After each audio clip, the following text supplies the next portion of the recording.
दोस्तों, अगर आपको लगता है कि आप बहुत गरीब परिवार में पैदा हुए हो और आपको हर दिन अपनी इस लाइफ को लेकर रिग्रेट रहता है और आप मन में ये सोचते हो कि हम जो सपने देख रहे हैं वो शायद कभी पूरे ही ना हो या ये सपने हमारे सपने ही ना बन के रह जाएं, तो ये वीडियो आपकी सोच को बिल्कुल बदल के रख देगी। तो इस वीडियो को लास्ट तक ज़रूर देखना। दोस्तों, ये स्टोरी सुनकर शायद आपको बिलीव ना हो और आप यकीन ना करें कि ऐसा कैसे हो सकता है, लेकिन आज मैं जो आपको स्टोरी बताने जा रहा हूँ वो बिल्कुल सच्ची घटना है। दोस्तों, ये कहानी भी एक ऐसी लड़की की है जिसका जन्म मिडिल क्लास फैमिली में हुआ था और एक गरीब परिवार में पैदा होने के कारण उसको बचपन से ही बहुत प्रॉब्लम फेस करनी पड़ी थी, बहुत कठिनाइयों का सामना करना पड़ा, मुश्किलों का। लेकिन आगे चलकर उसने मेहनत, हार्डवर्क और अपनी स्ट्रगल से वो कर दिखाया जो हमें इम्पॉसिबल जैसा लगे।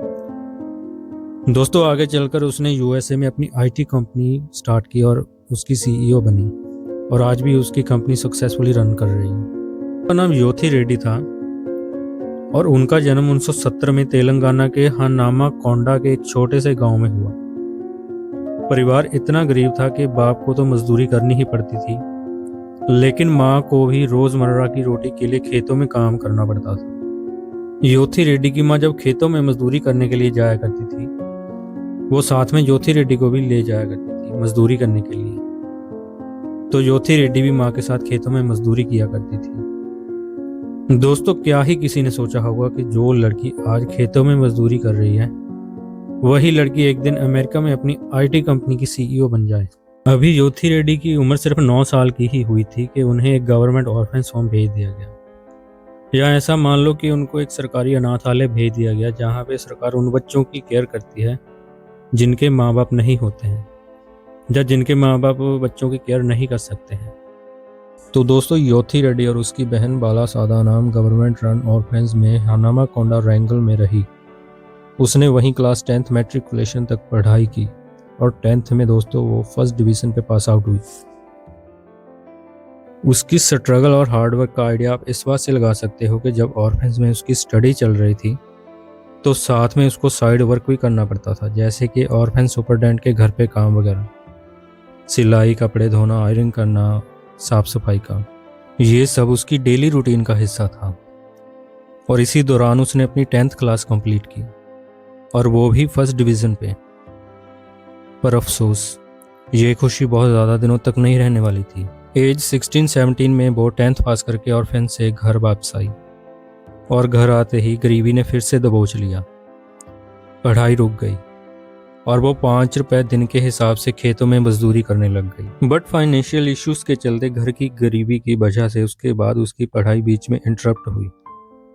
दोस्तों, कुछ सोर्सेस कहते हैं कि एक्सट्रीम पॉवर्टी की वजह से वो पढ़ाई छोड़ के काम करने लग गई थी। अब स्टार्ट होता है लाइफ का वो चैप्टर जब उसकी एज 17-18 के बीच में रही होगी। तो उसकी फैमिली ने उसकी शादी ज़बरदस्ती करवा दी, उसकी मर्जी के खिलाफ जाकर। 2 बेटियां हुई, रिस्पॉन्सिबिलिटीज बढ़ गई और पढ़ाई एक सपना लग। अब जिंदगी और भी कठिन हो गई थी क्योंकि अकेले घर संभालना, बच्चे और पति को संभालना और घर चलाने के लिए खेतों में मजदूरी करना और रात में सिलाई का काम करके पैसे जोड़ना। थोड़ी पढ़ाई फिर से शुरू हुई, लेकिन बहुत स्ट्रगल के साथ। चाहे जिंदगी में कितनी भी मुश्किलें क्यों ना थी, लेकिन उसने कभी भी हिम्मत नहीं छोड़ी।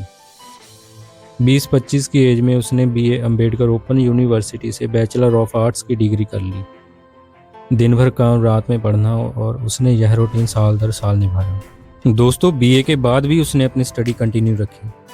साल 1992 में जब उसकी एज 25-27 साल की रही होगी तब उसने ककाटिया यूनिवर्सिटी से पोस्ट ग्रेजुएशन किया और इसी डिग्री के बेस पर उसे एक टीचर की नौकरी मिली और उसकी सैलरी सिर्फ 398 पर मंथ थी। साल 1994 में जब वो एज अ वॉलंटियर टीचर की जॉब करने लग गए थे तब उनका कॉन्फिडेंस लेवल पहले से थोड़ा सा बढ़ने लग गया। तो वो साथ में छोटे बच्चों को ट्यूशन देते थे एज अ पार्ट टाइम। वो छोटे बच्चों को इंग्लिश सिखाते थे और खुद इंग्लिश बोलने की प्रैक्टिस करते थे। And slowly she improved her self step by step. अब उसको यह आइडिया होने लग गया था कि बेटर लाइफ के लिए स्किल्स भी इम्पोर्टेंट हैं, इसलिए उसने टाइपिंग और बेसिक कंप्यूटर कोर्सेज किए और यहीं उसके करियर का डायरेक्शन बदलने लगा। और इसके साथ उन्होंने अपने एनजीओ के काम को भी कंटिन्यू रखा। वो एनवाईसी यानी कि नेहरू युवा केंद्र में एज अ वॉलंटियर जॉब करते थे। अप्रॉक्सीमेटली उनकी एज 30 से 32 के बीच में रही होगी जब उन्होंने कंप्यूटर प्रोग्राम की ट्रेनिंग ली। कंप्यूटर प्रोग्राम की ट्रेनिंग और एनजीओ का काम तो चल ही रहा था, पर अब उनका इंटरेस्ट सॉफ्टवेयर फील्ड में और बढ़ने लग गया था।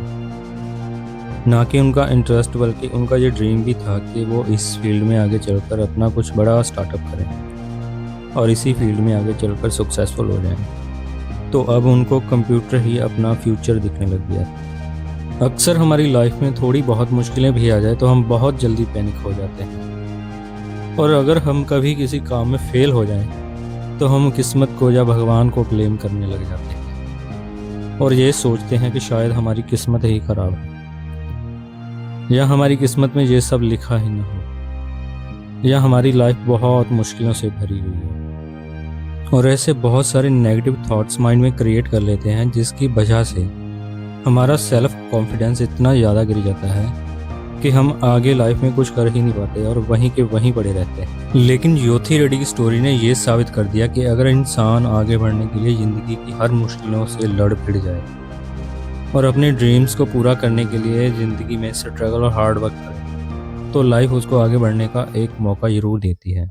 तो योथी रेड्डी की स्टोरी में उनके साथ भी कुछ ऐसा ही हुआ।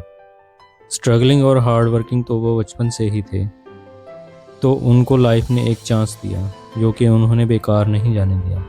उन्होंने वो चांस ग्रैब किया। उनके एक रिश्तेदार ने उनसे कहा था कि वह अमेरिका में आसानी से सफल हो सकती है। यही बात योथी के लिए प्रेरणा बनी। उन्होंने कंप्यूटर कोर्स किया VCL कंप्यूटर्स से और फिर अमेरिका जाने की तैयारी की, और साल 2000 में उसी रिलेटिव की हेल्प से उनका वीज़ा भी निकल आया।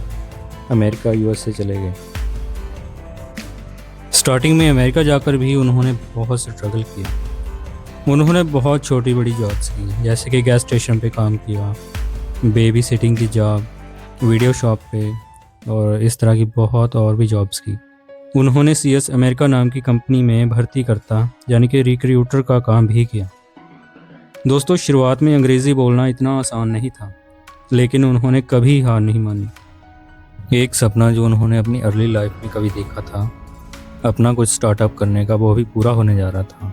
उन्होंने USA में रहते हुए तकरीबन $40,000 की सेविंग की, और इन्हीं पैसों से उन्होंने अक्टूबर 2001 में अपनी कंपनी की सॉफ्टवेयर सोल्यूशन INC की स्थापना की फिनिक्स एरिजोना में। और उनके गिव अप ना करने वाले बिहेवियर के चलते उनकी कंपनी सक्सेसफुल भी हो गई। उनकी कंपनी वीज़ा प्रोसेसिंग, भर्ती, रिक्रूटमेंट और सॉफ्टवेयर सोल्यूशन का बिजनेस करती है। उनकी कंपनी आगे बढ़ी और उसकी कमाई बहुत बड़ी हुई। उनकी कंपनी का जो पहले 3 सालों का टर्नओवर था वो तकरीबन $1 मिलियन था, और आगे के साल में उनकी कंपनी का जो एनुअल टर्नओवर था वो तकरीबन $5 मिलियन क्रॉस कर गया, और आगे चलकर उनकी कंपनी का एनुअल टर्नओवर और भी बढ़ा, और आज भी उनकी कंपनी सक्सेसफुली रन कर रही है। और बाद में उन्होंने अपने पति और दोनों बेटियों को भी अमेरिका बुला लिया। उनकी बेटियां आज सॉफ्टवेयर इंजीनियर हैं और अमेरिका में ही काम कर रही। दोस्तों, अब योथी रेड्डी अपनी फैमिली के साथ फिनिक्स एरिजोना में रहते हैं, और जब कभी काम पड़ता है तो इंडिया में भी आते हैं। अब योथी रेड्डी इंडिया में अनाथ बच्चों की हेल्प करने में एक्टिव रहते हैं। उन्होंने प्रेशर ग्रुप फोर्स और orphans right and community empowerment force जैसी NGO सहयोगी पहले की है।